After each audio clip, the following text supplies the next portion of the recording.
Don't get fooled by influencers. இப்போ வந்து ஒரு இன்ஃப்ளூயன்சர் இருக்கான் அப்படின்னா, நான் இதெல்லாம் ஃபாலோ பண்ணேன். ஸோ என்னோட லைஃப் ஸ்டைல் இப்படி இருக்கு அப்படின்னு ஒரு 10 வீடியோ போடுறாங்க அப்படின்னா, அதெல்லாம் நீங்களும் பண்ணா உங்களோட லைஃப் ஸ்டைலும் அப்படி இருக்குமான்னு கேட்டா கண்டிப்பா இருக்காது. ஸோ அவங்களுக்கு அது வொர்க் ஆகுதுன்னா, உங்களுக்கும் வொர்க் ஆகணும்னு சொல்லிட்டு எந்த ஒரு அவசியமும் கிடையாது. ஸோ நீங்க ஃபர்ஸ்ட் உங்களுக்கு என்ன வருது? உங்களோட ஸ்டைல் என்னன்னு சொல்லிட்டு ஃபைண்ட் அவுட் பண்ணுங்க. Create your own style. இப்போ நீங்க செலிபிரிட்டிஸே எடுத்துக்கோங்களேன். திடீர்னு காலைல எந்திரிச்சு பாக்குறீங்க அப்படின்னா, டிவில சூர்யா வந்து சொல்லிட்டு இருப்பாரு. சன்ரைஸ் காஃபி தான் பெஸ்ட் அப்படின்னு சொல்லிட்டு. அந்த பக்கம் பார்த்தா கார்த்தி வந்து சொல்லிட்டு இருப்பாரு. இல்ல ப்ரூ காஃபி தான் பெஸ்ட்ன்னு சொல்லிட்டு. பட் ஆக்சுவலா அவங்க வீட்ல என்ன காஃபி குடுக்குறாங்கன்னு சொல்லிட்டு நம்ம யாருக்குமே தெரியாது.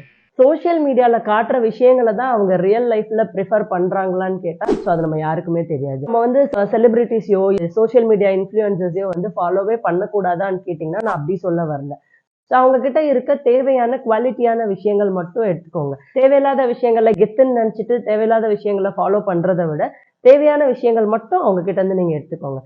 இப்ப நானே வந்து ஒரு 100 வீடியோ போடுறேன் அப்படின்னா, எல்லா வீடியோவுமே நீங்க அக்செப்ட் பண்ணணும்னு அவசியம் கிடையாது. உங்களோட லைஃப்க்கு என்ன அந்த கன்டென்ட் தேவைப்படுது? அப்படிங்கிற விஷயத்த மட்டும் நீங்க எடுத்துக்கோங்கன்னு தான் சொல்றேன்.